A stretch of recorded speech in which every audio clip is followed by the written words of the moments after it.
Associação de Educação do Homem de Amanhã. Posso falar guardinha?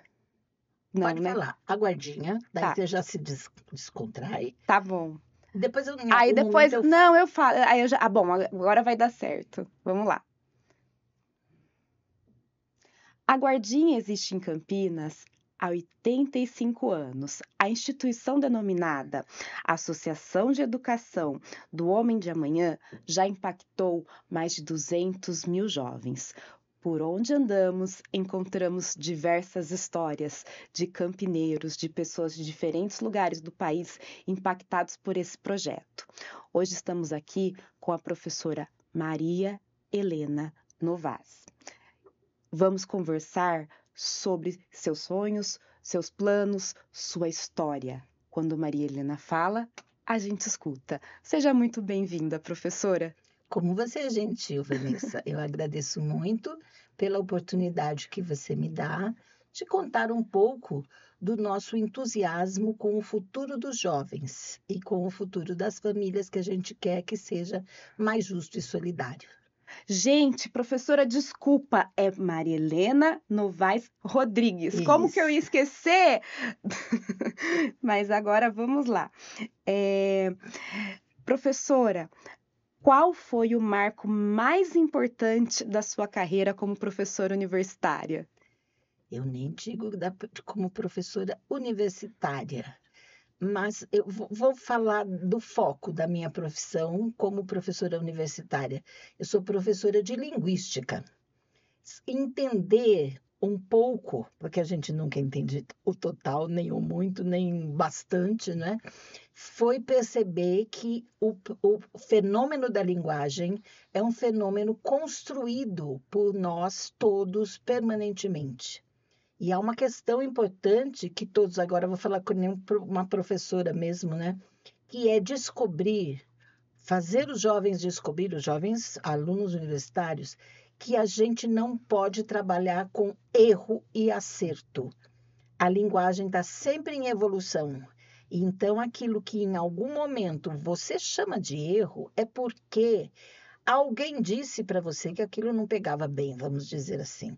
Mas aí já entram outros aspectos da sociologia, então temos a sociolinguística e outros.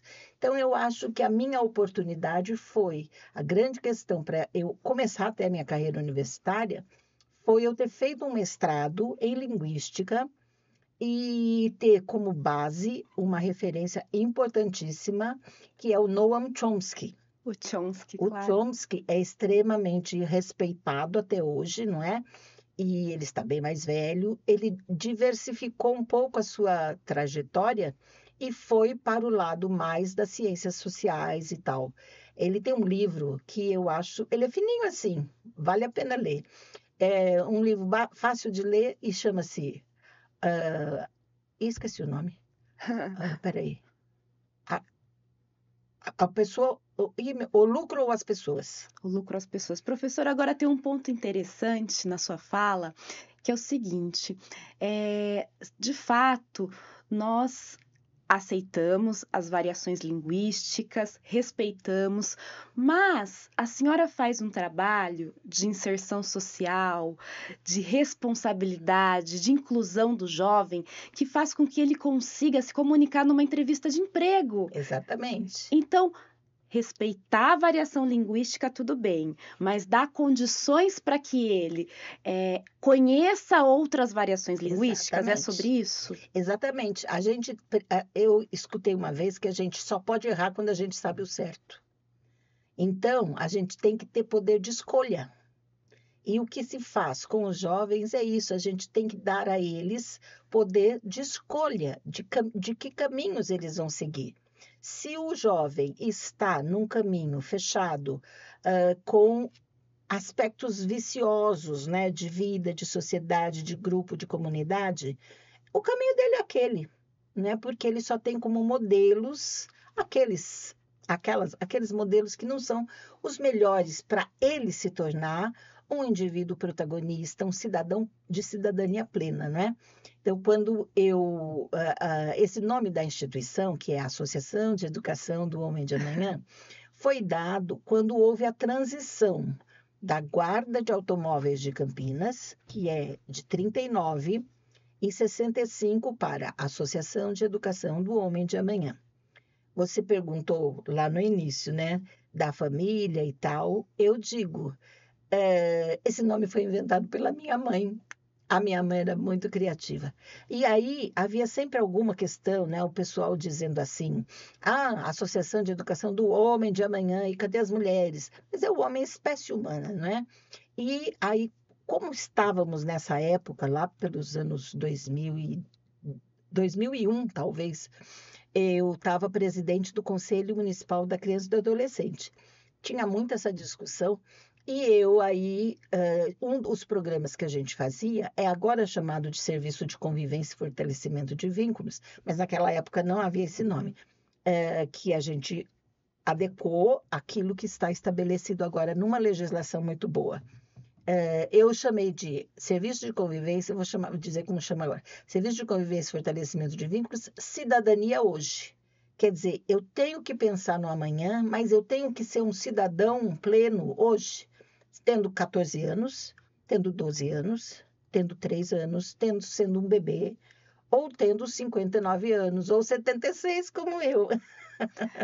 A, a professora Maria Helena nos contou um importante aspecto de sua família.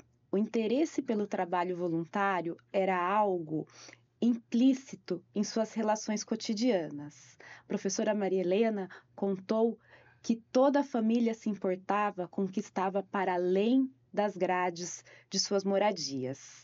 Professora Maria Helena, conte para nós sobre o seu interesse pelo trabalho voluntário. Eu posso te fazer uma correção? Claro, A gente está sempre. aqui conversando e é bom até, porque dá uma noção de tempo. Você falou a gente olhava para além das grades, não é? Você sabe que eu sou de um tempo em que as casas da gente não tinham grades?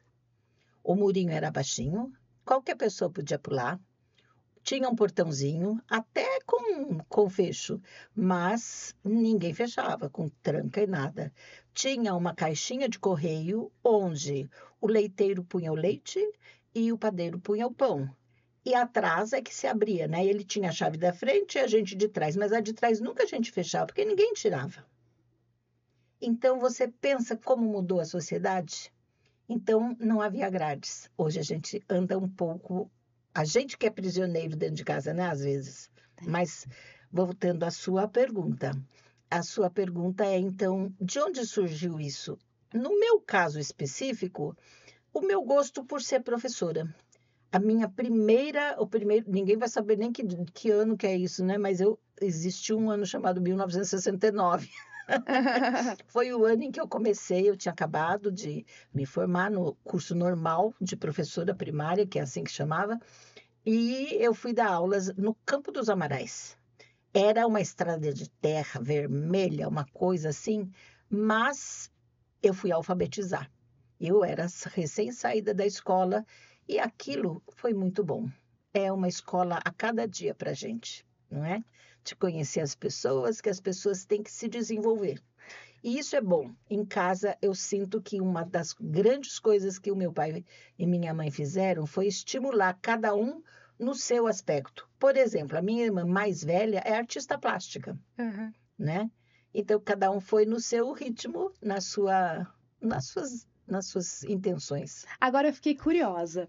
Como que a senhora alfabetizava? Conta para mim uma prática. Olha, isso que você me perguntou é complicado, hein? Uhum. Eu fui alfabetizada por um método global, no Imaculada. E lá, claro, uma escola particular, a gente tinha muitos recursos. Quando eu fui para essa escola, todas as professoras iam adotar, obviamente, a cartilha Caminho Suave. E eu descobri que eu fazia uma coisa intuitivamente, que mais para frente a gente constatou que era uma proposta da Emília Ferreiro, não é? Por quê? Porque eu deixava cada aluno ir no seu ritmo. Tinha um que era rápido, né? E ele não é que eu não lembro o nome dele até hoje, Manuel Emídio, eu não sei quantos anos ele deve ter uns 60 já, né? E ele avançou, aprendeu rapidamente, estava lá, os elementos básicos estavam lá, e ele foi indo. Aí eu descobri que eu precisava dar mais coisas para ele. Então eu trazia livrinhos, né? Uns pequenininhos assim que eu tinha. Outro precisava de outra coisa, outro precisava de outra coisa. E eu era professora substituta. E o que eu descobri? As professoras efetivas vieram, mas houve um erro administrativo e a diretora deu a minha sala para ela, mas eu não era a professora última da lista. Então, depois destrocou, né? E eu voltei para a minha sala. E essa professora efetiva disse que a minha classe era uma bagunça.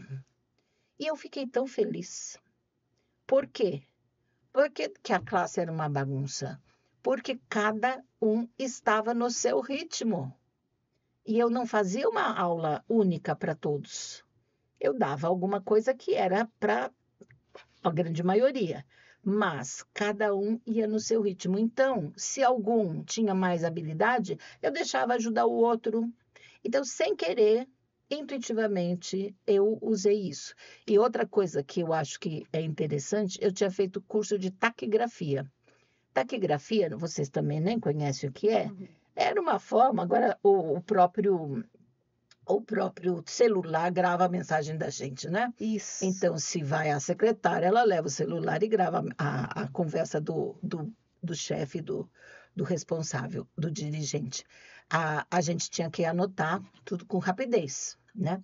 E a anotação com rapidez incluía omitir as vogais, que é exatamente o que acontece quando a criança está silábica, não é? Então, eu reconhecia que ele estava no caminho, mas eu não sabia que ele era silábico, porque aquilo ainda não tinha sido apresentado. Eu apenas reconhecia essa situação.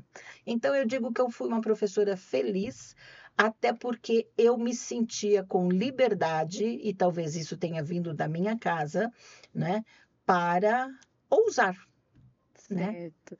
Agora, com a inovação, com a tecnologia, daqui a pouco a gente volta a falar da sua família. Agora, essa questão da alfabetização, eu acho ela muito importante. Com a questão, a senhora apresentou a personalização da educação. A senhora criou aí um método no qual cada um vai no seu próprio ritmo. Mas pensando na necessidade, aí eu volto a falar, da inclusão que a Guardinha promove, como que a senhora faria de um modo que todos tivessem pelo menos acesso ao básico? Essa é uma grande questão, importantíssima para nós. A Guardinha poderia estar agora muito grande, com muitos jovens e tal. Existem instituições que têm 12 mil, né, assim, pelo Brasil aí, com filiais e tudo mais, né? A gente cuida da instituição em Campinas. Até existem outras instituições com o mesmo nome, Associação de Educação do Homem de Amanhã. Tem em Jundiaí, tem em Várzea Paulista, tem em Salto, tem em Araras, mas cada uma trabalha por si. O início foi talvez esse empurrão, vamos dizer, chamar assim, né? Que a instituição deu lá atrás, ainda no tempo do meu pai, do Rui Rodrigues. Porque havia uma pasta, eu me lembro muito bem desta pasta, eu era já professora, né? Eu lembro desta pasta que tinha todos os elementos básicos para se fazer para se criar uma instituição. Então, ensinava isso, né? Agora, por que eu falei tudo isso? Porque a gente não pode ser grande que perca a qualidade. E quando você fala de inclusão, você tem que falar de pessoa, ser humano, indivíduo. Tá. Cada um no seu ritmo. Então, eu não posso ter uma classe que eu já tive. Na faculdade, a gente tinha uma classe de 70, 80. Isso é absurdo, né? Mas na universidade é um pouco diferente agora. Por isso, nós somos contra o EAD como estratégia de trabalho exclusiva para a formação dos jovens, né? Porque esses jovens precisam do contato com pessoas que vão ajudá-lo a se transformar. Então, quando a gente a gente começou a fazer a inclusão com deficiência, quis fazer isso em algum ano lá atrás, que eu não lembro. Fizemos uma parceria que não teve base de conteúdo, de metodologia. Mas em 2018, a gente fez um curso, a FEAC, inclusive, colaborou conosco, a gente fez um curso de emprego apoiado.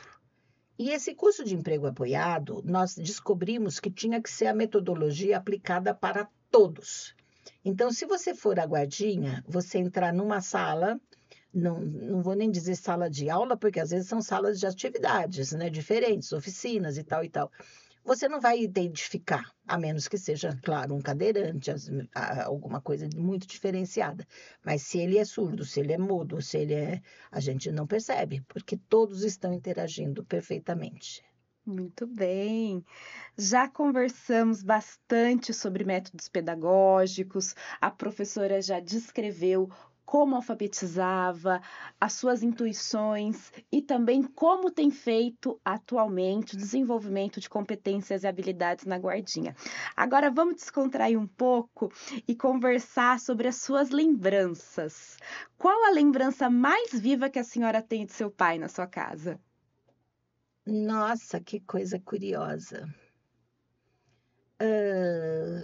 Me emociona essa sua pergunta. Me emociona porque tem uma história muito séria. Uhum. O meu pai teve tuberculose 3 ou 4 vezes na vida. Você pensa que isso aí é uma doença, não é? Somos gordinhos lá em casa, porque a mamãe queria que todos estivéssemos muito bem alimentados.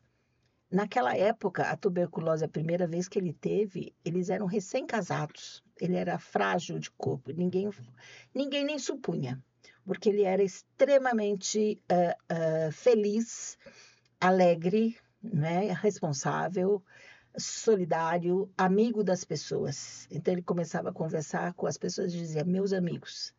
Podia ser uma grande autoridade, ele fazia, quando estava fazendo algum discurso, fazia a nomeação das autoridades, e daí falava, meus amigos. E todos se sentiam seus amigos, não é? Então, eu não vou poder dizer do meu pai do dia em que ele me deu um grande abraço, você vai entender isso. Com certeza. Por quê? Porque ele se sentia um pouco constrangido para não transmitir doença. Olha como isso é grave. Isso é muito sério. E a nossa grande felicidade, eu vou dizer uma coisa bem interessante. Eu tenho agora um sobrinhinho neto, que recém-nasceu, tem agora 11 meses, e a minha sobrinha pôs o nome de Rui, como o nome do avô. Porque ela tinha 4 anos quando o papai morreu. E ela tinha com o avô, que daí já tinha superado aquela ideia de ter algum problema de saúde, que ninguém pegava mesmo, porque estava bem resistente, né? Ela tinha uma felicidade e eles tinham um contato muito próximo. Ela era muito alegre, muito inteligente também. Ele chamava Joaninha, ela chamava Thaís. E ela vinha, e ela andava na cadeira de rodas com ele, ela punha o pezinho, dava a mão para ele. Então, eu tenho do meu pai lembranças de pessoa alegre, pessoa que estimulava você a fazer as coisas. É muito bom. E da sua mãe? A minha mãe era muito carinhosa. Ah, Ai, que saudade de um abracinho dela, de um aconchego. Ela era gordinha como eu estou mais até do que ela. Mas era muito gostoso. A mamãe estava sempre atenta à família. Ela era isso que ela teve por conta dessa situação de o papai doente. O primeiro filho deles morreu com 1 ano, né? Então ela era professora, tem até o nome da escola, de uma escola dela, Sei Helena Novaes Rodrigues, lá no Vista Alegre, não é? Que é uma rua, chama acho que Sinimbu, acho que isso mesmo, Sinimbu, e ela é paralela à Avenida Rui Rodrigues. Então, é um meio que estamos lá meio em casa, né? Levei para eles uma coisa boa, que a minha mãe, a nossa casa era muito acolhedora, tinha uma toalha de uns não sei quantos metros, muito comprida mesmo, porque ela bordou uma toalha meio rústica até, de um algodão mais rústico, porque era para ser uma coisa informal. E ela bordou por desenho dela mesma, sem raminhos de flores, né? Então, aquela longa toalha, agora eu dei lá para a escola, porque a escola faz aqueles eventos com mesa comprida, né? Com os lanches das crianças, e hoje em dia a gente não faz. Então, mamãe tinha as suas prendas domésticas, as suas formas de acolher as pessoas, isso aí é muito importante. Eu acho que Deus nos privilegiou ao nos dar esta família. Nós falamos muito disso, minhas irmãs e eu. E talvez, e quando eu faço essas coisas como voluntária, você está me fazendo quase que uma aula, uma sessão de terapia. Eu não faço isso por obrigação. Eu faço isso com imensa alegria. Estar lá na guardinha com aquelas meninas, com aqueles meninos. Agora a gente tem uma porção de rapazes também nas funções. É uma coisa tão alegre. E veja, a gente só trabalha com questão séria. Porque assim, a gente só atende, eu digo, a gente tem 4 acolhimentos, né? 4 serviços de acolhimento. 2 abrigos, a gente mantém 2 abrigos que são com 20 crianças cada um, e 2 casas-lares, ainda a família acolhedora e o apadrinhamento afetivo. Isso paralelo, isso chama-se, dentro da legislação, né, da tipificação dos serviços socioassistenciais, isso são os serviços da proteção social especial de alta complexidade. Então, a gente só trabalha com coisas sérias, porque cada criança que chegou para nós é porque tinha algum problema grave. Eu digo que os abrigos, os acolhimentos, me perdoem dizer desse modo, mas eu acho que é a UTI social. É quando o poder público não deu conta, com suas políticas públicas, de cuidar das famílias. Porque as famílias são o centro das coisas, não é? E a criança teve que ser retirada da família porque foi vitimizada, de alguma maneira. Isso é muito sério. Então, veja que coisa, a gente trabalha com a coisa mais séria que existe. O jovem, às vezes, em vulnerabilidade, a criança que foi vitimada, não é? E a equipe nossa tem que ser muito séria, responsável, competente, mas fazer aquilo por uma visão de responsabilidade social também e com alegria. Porque o menino já teve as suas tristezas, não é? Ele não precisa de mais tristeza. Então, problemas que sejam individuais do profissional, a gente precisa trabalhar. Isso é algo que a gente está também sempre quando a gente tem essa oportunidade de fazer projetos à parte, não é? Projetos adicionais ao serviço que é básico, a gente faz, por exemplo, agora tem essas emendas impositivas, não é, dos vereadores, tem alguma que a gente já chamou cuidar de quem cuida. Porque como convivem com pessoas com seriedade, com problemas graves, você não pode mergulhar no problema dele. Você tem que estar muito bem para se sentir equilibrado, para enxergar que temos que descobrir caminhos, soluções para essa criança, por exemplo, fazer o principal que é para nós, fazer a reintegração à sua família de origem. É um trabalho muito sério, o da família acolhedora e o dos acolhimentos, não é? E os jovens que estão na casa lar, são jovens de mais idade. Eles já estão quase à beira de completar os seus 18 anos e irem para fora do acolhimento. Uhum. Agora a gente tem que prepará-los para esse tempo, não é? E são jovens com energia total. Você imagina o que é um jovem hoje. Então, a gente precisa de cuidadores noturnos, porque a mãe social de dia tem que trabalhar, tem que ajudar na organização da casa, olhar isso, olhar aquilo, e à noite ela tem que dormir. Mas à noite os jovens estão acesos, então a gente precisa dos cuidadores também à noite. Então, tudo isso são conversas que a gente vai percebendo. Eu tenho a felicidade, eu falo pra caramba, né? Imagina! Não, a gente tem que escutar. Imagina, Maria Helena, a gente tem que escutar. Eu tenho a alegria de ter pessoas muito competentes comigo. Uhum. Então, as 2 coordenadoras técnicas que já estão conosco há muito tempo, não é? da Proteção Social Básica é a Amanda Pedrini. Ela começou conosco como estagiária. Uhum. E agora ela sabe de lei da aprendizagem como ninguém. Eu não sei o que ela sabe, graças a Deus, né? E a Joana já estava na Guardinha como assistente social quando eu quando eu fui presidente a primeira vez em 2004. E ela agora é a coordenadora de todos esses programas, né? Desses serviços de acolhimento. E é uma pessoa que, se você visse como ela atende ao telefone e organiza os encaminhamentos que os coordenadores de cada casa têm que fazer, é uma coisa muito linda. Então, Deus nos premia, né? Agora, Quando põe gente assim conosco. a minha próxima pergunta tem muito a ver com o que a senhora relatou, porque é como a guardinha nasce no seu contexto familiar. No entanto, a senhora me descreve um ambiente com amor, com pai, com mãe, com brincadeira, com alegria, com família em torno de mesa, né? Então, me parece que, além de amor, vocês tinham um projeto de vida ali em comum. Que agora a senhora expande, a senhora não, a sua família expandiu para o contexto da cidade, ocupando a cidade, dando oportunidade para que outros jovens tenham esse convívio também. É isso, dona Você Maria? me deu uma dimensão que me arrepiou até Uhum. de pensar nisso. Como é importante. Agora, só que vamos reforçar. Como são importantes as relações familiares. Tá. Como isso aí a gente tinha que cuidar muito, né? Mesmo nas circunstâncias diferentes que nós temos hoje em dia. Nós temos todo tipo de família hoje em dia, né? Mas o amor, a compreensão, o respeito ao outro, isso não pode ser deixado de lado.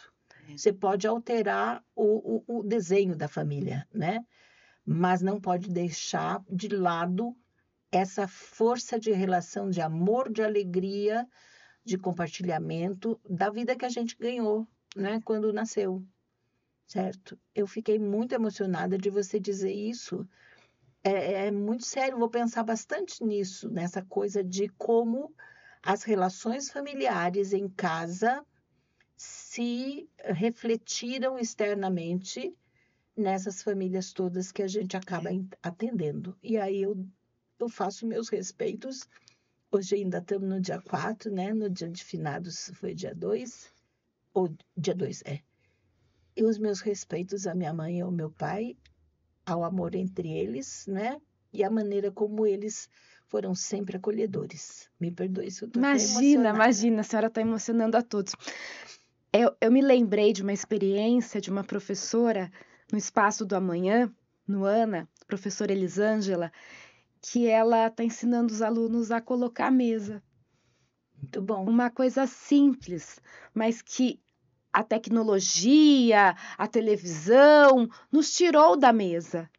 Nós verdade. deixamos de comungar a refeição, nós deixamos de partilhar o pão, né? E eu acho que isso é muito fundamental para nós pensarmos. Muito sério isso também. Né? Vou te dar fazer uma história. Tem uma instituição chamada Anhumas Quero Quero. Naquele tempo era Anhumas só e estava começando. Eles queriam fazer uma ação lá perto do Nilópolis, naquela área ali, né? E eles não tinham espaço. Então, nós nos conectamos e a Kátia Rachete Pereira, a gente conversou tal, eles punham o dinheiro deles, traziam os jovens para a Guardinha, para fazer as atividades no espaço da Guardinha, que a gente tem a quadra e tal, né? E o que aconteceu? No primeiro dia que as crianças chegaram, eles foram já almoçar. Uma criança disse, mas eu não posso almoçar, eu só sei comer de colher. Nunca tinha comido com garfo e faca, não é? Então, isso é muito importante e a gente tem que cultivar lá nos abrigos. Eles comem juntinhos. Olha só, com a mesa posta. Com a mesa posta. Interessante, muito interessante. Agora, nós sabemos da Guardinha. quais são as outras contribuições que a família da senhora trouxe para a nossa comunidade? É bastante essa já. Pode falar o que a senhora... Eu acho que as lembranças que a minha mãe deixou. Um dia nós fomos a uma missa de sétimo dia de um primo nosso, muito querido. E aí o Hugo Galo Mantelato, que era um jornalista já falecido, ele veio, estava num grupo conversando conosco, ele falou assim, mas a sua mãe era... eu me lembro muito da sua mãe. Eu falei, mas não é do meu pai que você quer falar? Ele falou, não, da sua mãe. Como ela era acolhedora, né? Então, realmente, o pai e a mãe. Eu posso dizer da família que nós tem o tio agrônomo de grande mérito, já falecidos todos os irmãos do meu pai, né? Agrônomo de grande mérito, o de Rodrigues, era da citricultura. O meu tio Ari, o mais velho dos irmãos, era dedicado ao esporte, ele adorava esporte. E aí, se você vai a um clube, como Regatas ou outro, ele também trabalhou no SESI. O pessoal todo diz, eu aprendi a basquete com o seu Ari, eu aprendi natação com o seu Ari, e eu mesma também posso dizer. Eu estava nadando no tênis uma época e o tio Ari estava na beira da piscina. Ele falou assim, você precisa cuidar mais do seu braço direito, que ele precisa ir mais para frente ainda. A sua braçada da mão direita, do braço direito está um pouco fraca, precisa melhorar. Então, tem essas contribuições. E do lado da minha mãe também a gente tem. Porque a minha mãe, eles eram 3 irmãos e o mais velho morreu cedinho. Também, naquela época, era meningite. E daí ficou mamãe, Heleninha, que ela era Helena, mas todo mundo só chama de Heleninha. E o meu tio, que coincidentemente chamava Rui. O meu tio Rui, chama-se Rui Eumeister Novaes, e ele era uma pessoa de extrema habilidade administrativa. Meu avô materno era apenas um funcionário da Mogiana. A gente tinha uma certa condição cultural, eu acho, né? Dessa coisa de ser mais social. Mas ele era um funcionário da Companhia de Ferro. Ele era chefe da seção de café. E o tio Rui se desenvolveu desde pequeno. Ele era curioso, porque ele vendia e comprava coisas, inclusive relógio. O meu pai, ainda noivo, comprou coisas do meu tio, que eram coisas da casa, né? Uma bolsa da minha tia, tal. E o tio Rui se desenvolveu. É uma coisa interessante que vocês precisam saber, todo mundo precisa saber. Campinas tem um edifício que é marco histórico de arquitetura. É um edifício com o projeto do Niemeyer, você sabe? Sim, É o Itatiaia. O Itatiaia foi construído pela construtora Ribeiro Novaes. Ribeiro era o amigo do meu tio, Ralfo Ribeiro, e o tio Rui. Eles tinham uma incorporadora chamada Ribeiro Novaes e fizeram o projeto do Niemeyer antes de ele ser famoso, não é?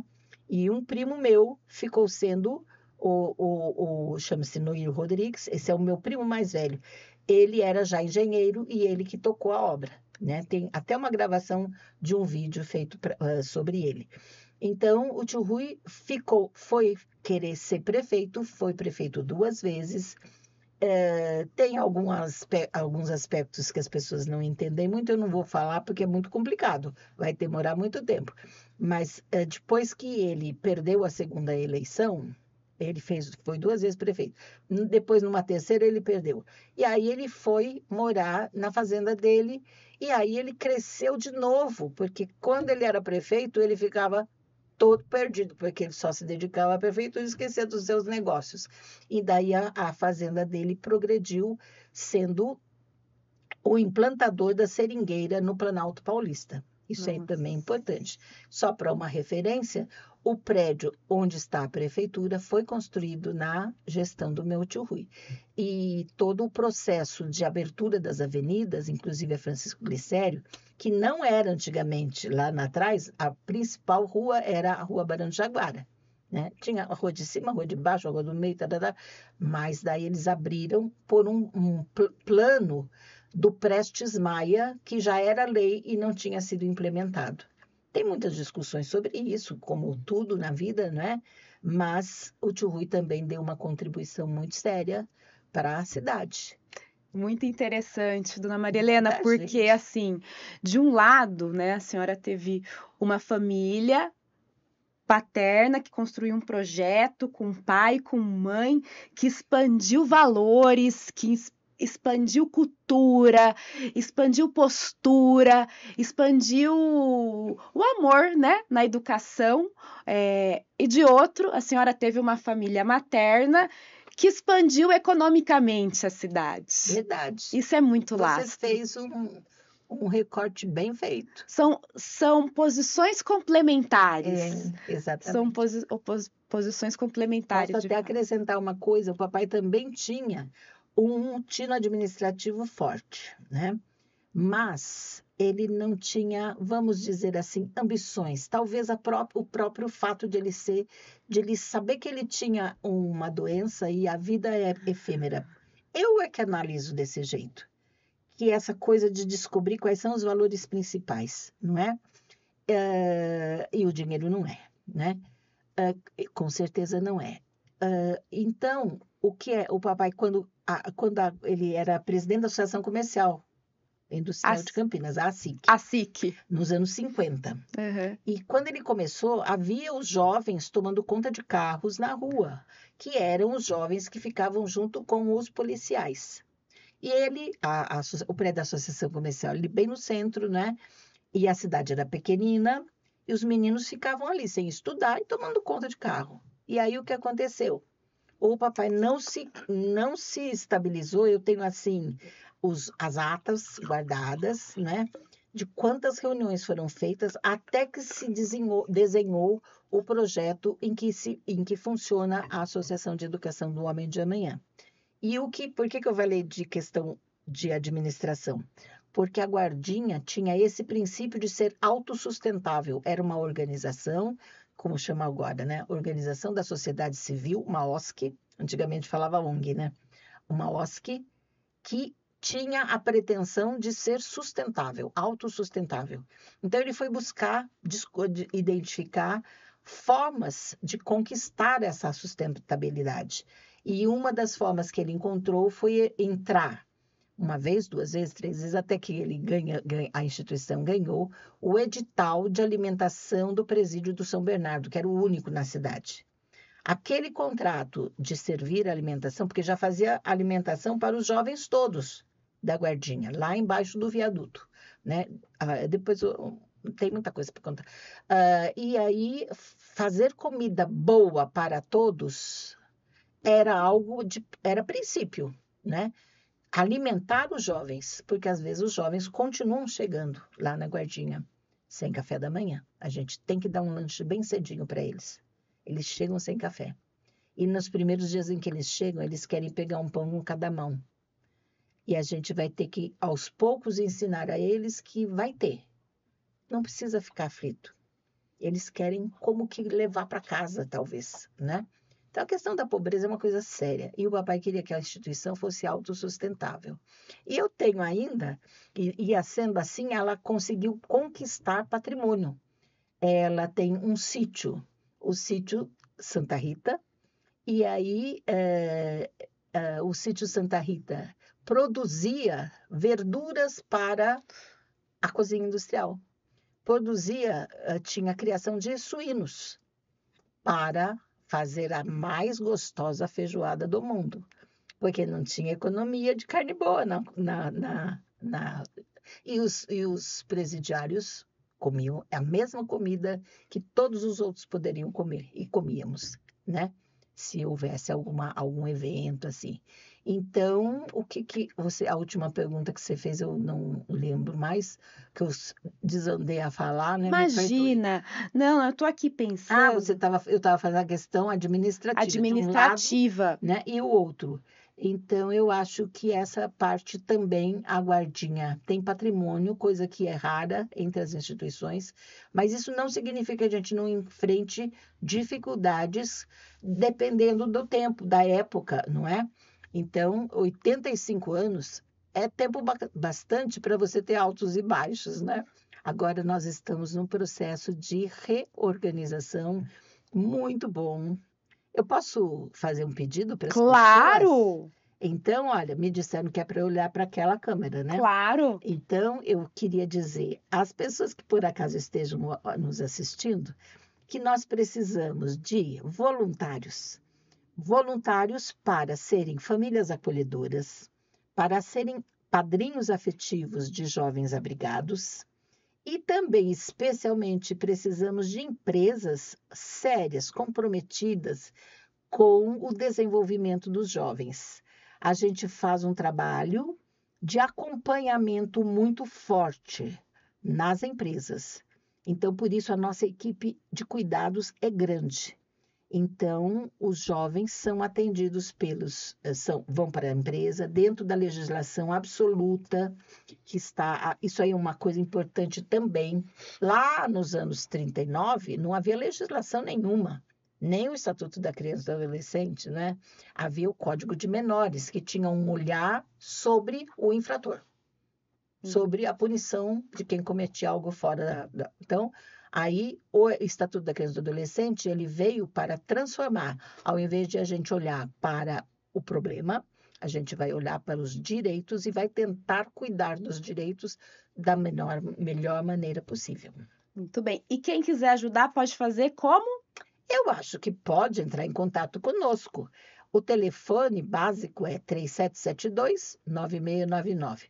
Mas hoje em dia a gente tem recursos da tecnologia, podem olhar no site, que é o www.guardinha.org.br, né? Bem. Guardinha.org.br. E se precisar também, pode deixar um recado aí, que a gente orienta como que faz, a gente coloca em contato com a Cibele, com as meninas lá da Guardinha, a gente faz essa mediação com certeza e com muita satisfação em fazer essa consideração do nosso podcast para toda a sua trajetória, a trajetória das suas famílias, tanto do lado de pai quanto do lado de mãe, que marcou a história da cidade. Nós, campineiros, nós que não somos necessariamente da cidade de Campinas, mas que estamos interessados em trabalhar por uma cidade melhor, temos interesse em colaborar com a construção desse projeto.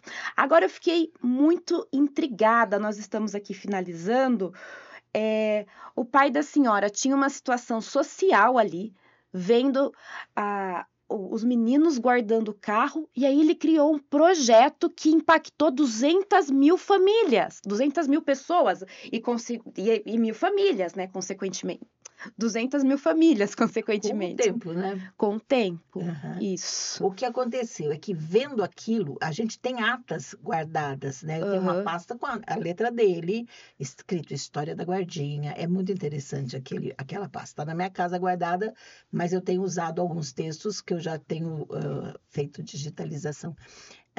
A ideia era essa, de você cuidar do jovem. E eles foram com muitas reuniões com pedagogos, assistentes sociais e tal. Essas atas estão todas escritas, de preparação daquilo que, afinal, tem uma reportagem do Romeu Santini no jornal, que é um recortezinho assim, o sonho de 10 anos que se torna realidade. Ele demorou 10 anos para conseguir montar o projeto do jeito que deveria ser. Tá. Né? E aí a Guardinha se desenvolveu. E veja, ele criou até um nome novo, né? Guarda de Automóveis de Campinas, passou a ser Associação de Educação do Homem de Amanhã. Mas ninguém tira o nome Guardinha, porque é a história que fica sempre, né? Com certeza. Agora, o comércio do pai da senhora era de que ele... Essa história é interessante também. Tem cada história legal, né? Agora que eu estou me dando conta. O meu avô era espanhol, meu avô paterno era espanhol. E ele veio da Espanha com o pai, o irmão, mais ou menos. E eles vieram para trabalhar com um primo que tinha a Companhia Telefônica de Campinas. É importante dizer uma coisa, e um maestro, Vitor Hugo, num dia de aniversário da cidade. Ele é chileno. Eu estava lá na Praça do Arautos da Paz e ele falou que Campinas tinha sido a terceira cidade do mundo a ter telefone. Então, veja bem, não fui eu que falei, eu sabia, claro, mas não fui eu que falei. Ele falou, um chileno falou, né? Lá naquele evento. Então, o meu avô, Eleutério, olha que nome estranho, né?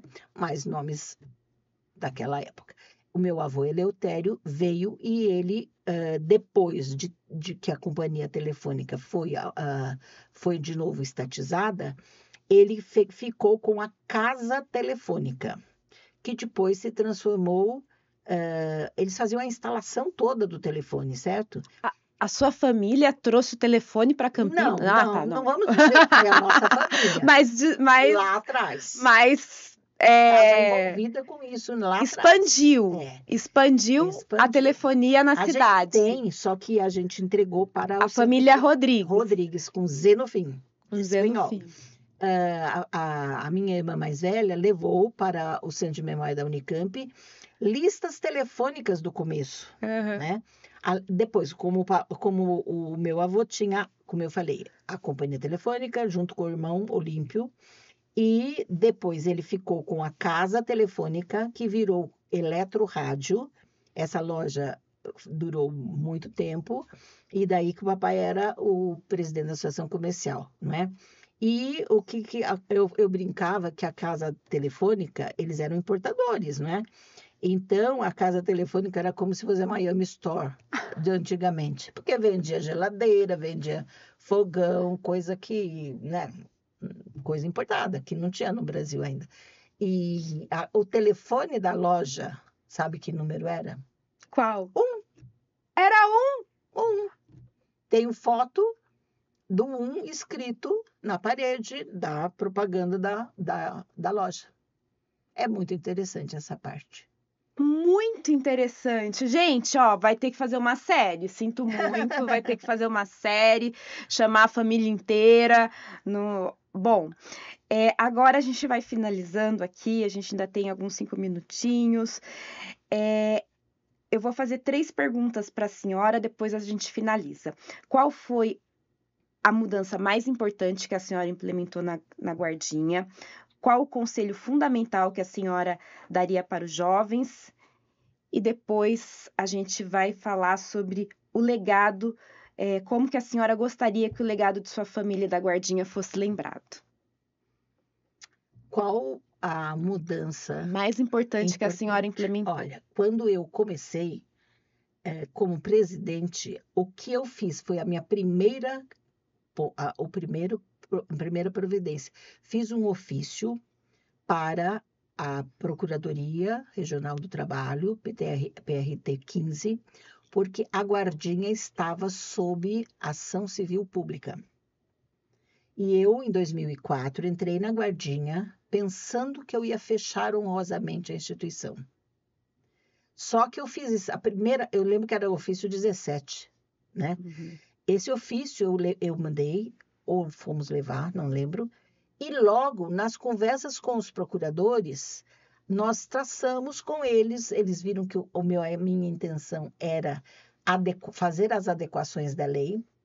E aí fizemos um cronograma de ações e antes do prazo, 6 meses antes do prazo, que era 2006, junho, a gente em janeiro já tinha colocado. Então, isso eu acho que é importante.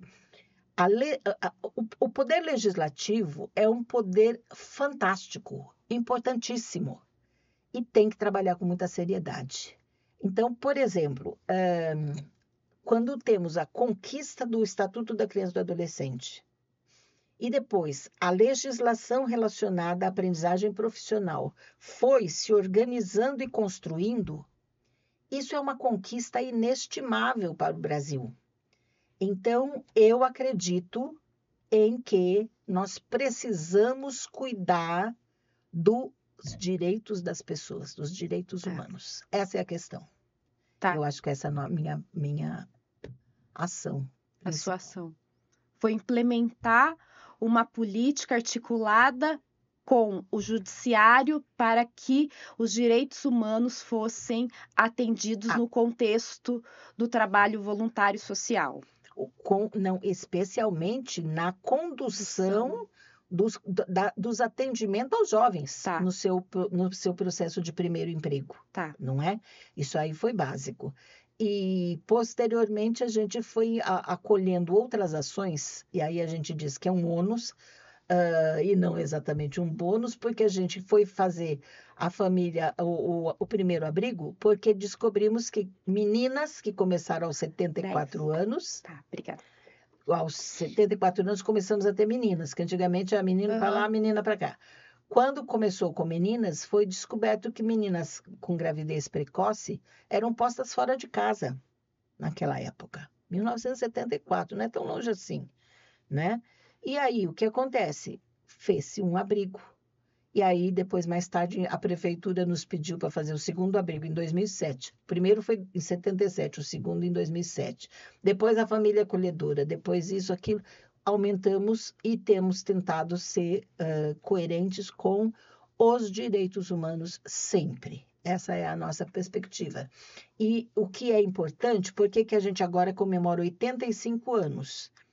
Antes a gente falava só do ano 65, que foi a transformação da Guarda de Automóveis em Associação de Educação do Homem de Amanhã.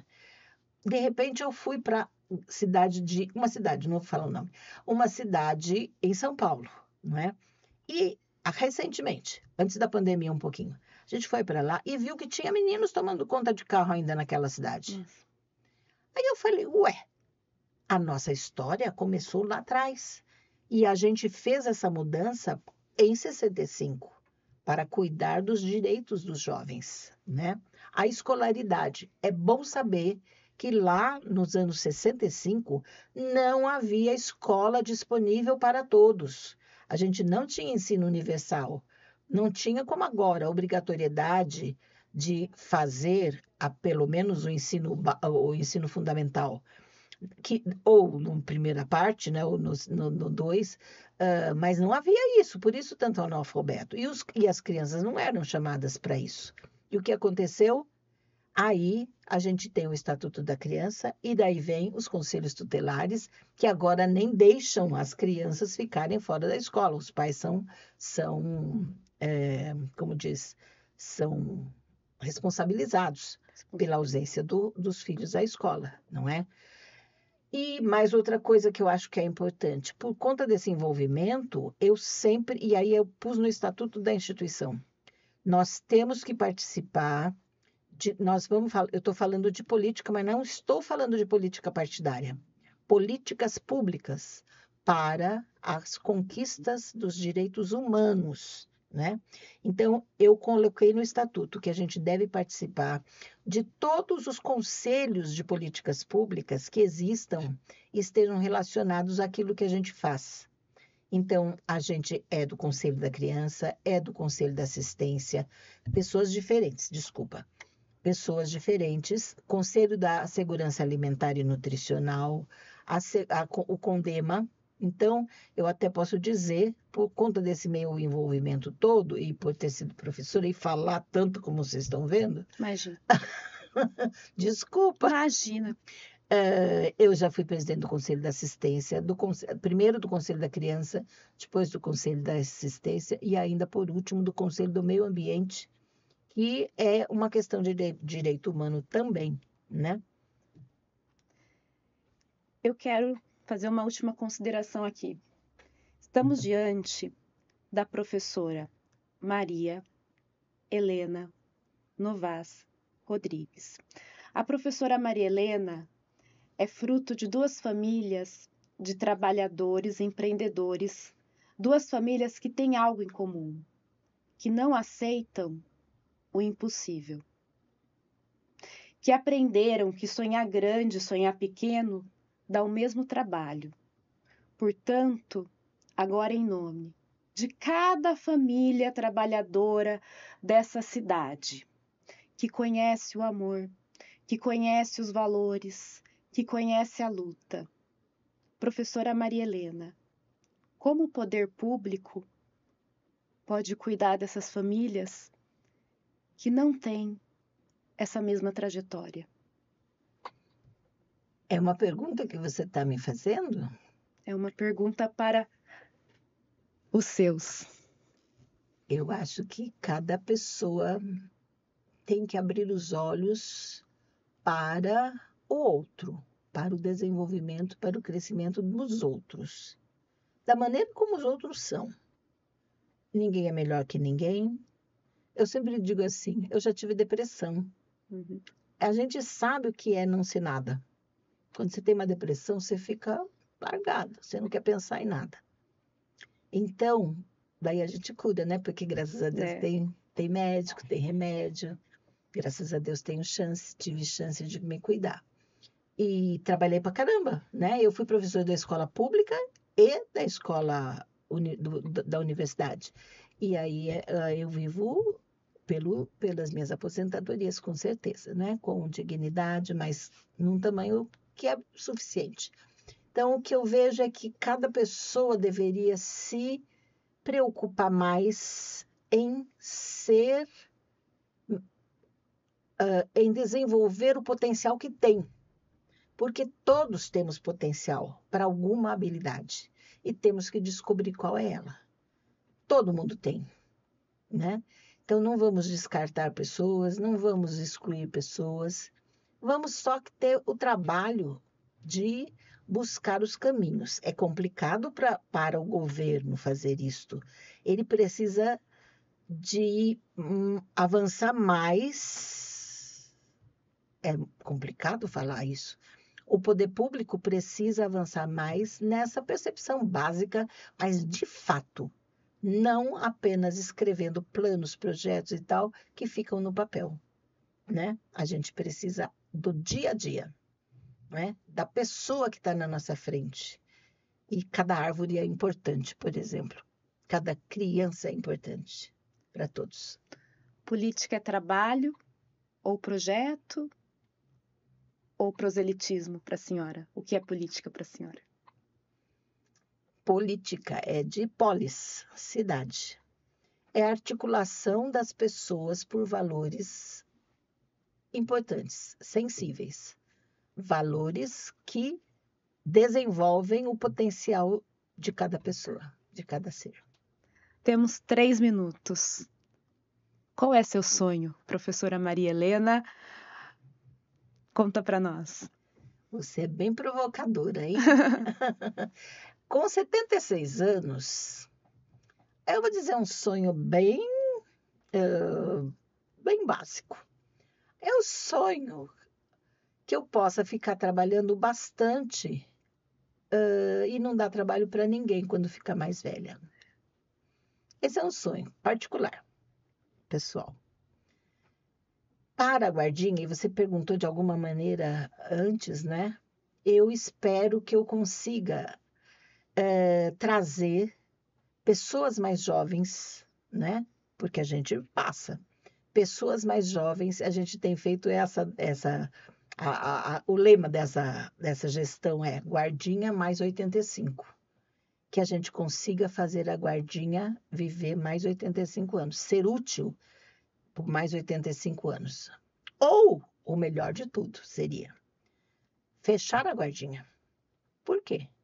Se ela não fosse mais necessária, porque a política pública deu conta de todas as demandas que são necessárias para o respeito aos direitos humanos, né? Estivemos aqui com a professora Maria Helena Novas Rodrigues. A professora Maria Helena nos contou de projetos educacionais, de projetos intersetoriais, nos relatou quais os principais aspectos que faz com que as pessoas possam se desenvolver. Temos aí um longo trabalho, um trabalho que envolve a prevalência dos direitos humanos, o desenvolvimento profissional e pessoal.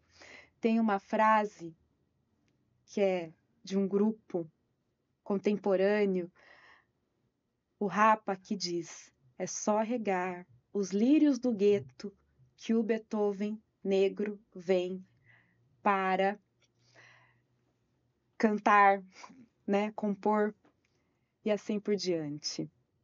Mas o leite suado é tão ingrato que as gangues vão ganhando cada dia mais espaço. É mais de uma frase.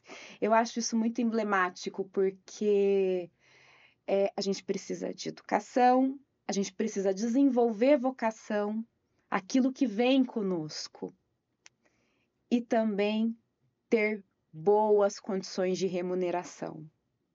Então fica aí nossa provocação aos trabalhadores da cidade de Campinas, de diferentes segmentos sociais, se atua no público, no privado, no terceiro setor. Fica aí o nosso desafio de desenvolvimento profissional e pessoal. Eu sou a professora Vanessa Cresce e encerro aqui a minha entrevista com essa mulher inspiradora. Minha gratidão à senhora e ao legado dos seus. E eu agradeço a você, porque nem eu sabia que eu tinha tantas qualidades, como você descobriu aí. Imagina, é uma honra. Muito obrigada, professora. Obrigada, eu que Muito digo, obrigada. tá? Muito obrigada.